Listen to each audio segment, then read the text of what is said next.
Post-traumatic stress disorder, or PTSD, is a mental health disorder that results from experiencing a traumatic event. This includes any event that is experienced personally, witnessed, or learned about that causes feelings of extreme fear, helplessness, or horror. Examples include experiencing a natural disaster, a serious accident, war, rape, or other violent personal assaults. It is not uncommon for one to experience a trauma. According to the National Center for PTSD, about 60% of men and 50% of women experience at least one incidence of trauma in their lives. Nearly everyone who experiences a traumatic event will have temporary difficulty adjusting and coping, and may experience PTSD symptoms for a period of time. However, over time, a process of recovery occurs naturally, and PTSD symptoms resolve on their own. For others, however, the symptoms persist and become interfering and distressing. PTSD is diagnosed when the symptoms last for at least 1 month. The symptoms are organized into 4 clusters. While I'll discuss the different clusters briefly, it's also important to understand how they might look all together, as they reinforce each other to maintain PTSD over time. The first cluster involves re-experiencing the trauma in any of several ways. One way is through memories that intrude on someone in an unwanted way, coming to someone's mind when they don't want them to. Sometimes these memories are experienced so vividly that the person experiences a reliving of the trauma. That is, seeing, hearing, smelling, tasting, or feeling the same sensations they did during the traumatic experience. This is called a flashback. This is very different from thinking or ruminating about something. Another way is through experiencing nightmares or by having intense emotional or physical reactions when somebody is reminded of their trauma. Since these symptoms can be quite distressing, when they are repeatedly experienced, an understandable reaction to them is to try to avoid them. People might try to avoid the memories by pushing them away, not talking about them, or keeping busy to distract themselves from them.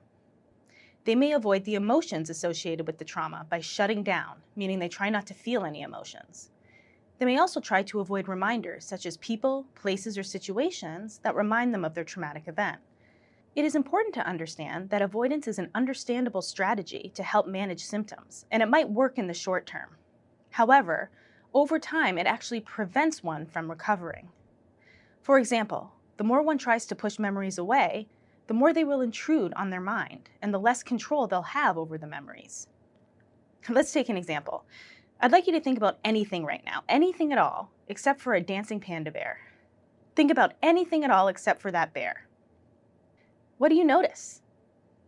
Likely you're thinking about the bear, or at least trying really hard not to think about the bear, which is making it difficult to think about anything else.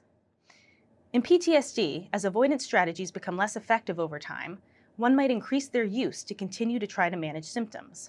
Unfortunately, many of these avoidance strategies, like withdrawing from people, using substances, being aggressive, become problems in their own right that worsen over time. A third cluster of symptoms concerns negative changes in thoughts and mood. After experiencing a trauma, one might develop negative beliefs about themselves, such as, I am a bad person, or it is my fault that it happened. Negative beliefs about other people, such as nobody can be trusted, or negative beliefs about the world, such as the world is dangerous. When someone avoids social contact and other situations, these beliefs tend to become stronger, and they lead to persistent negative emotions, such as fear, shame, guilt, anger, or sadness. The last cluster of symptoms are called hyperarousal symptoms. These include hypervigilance, in which one feels constantly on guard and watchful, irritability or anger outbursts, difficulty sleeping, difficulty concentrating, having an exaggerated startle response, and participation in unhealthy or risky behaviors. As I said earlier, it is helpful to understand how these different clusters of symptoms interact and reinforce one another. For example, if someone is experiencing painful, intrusive memories about a trauma, they may begin to avoid the memories and emotions associated with the trauma.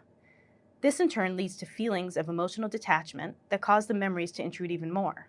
To try to reduce being triggered by reminders, one might start to avoid certain places or things, such as crowded areas or dark rooms. The more one avoids contact with their environment, the stronger their negative beliefs about themselves, such as I can't handle it, and their beliefs about the world, such as if I go out, something bad will happen.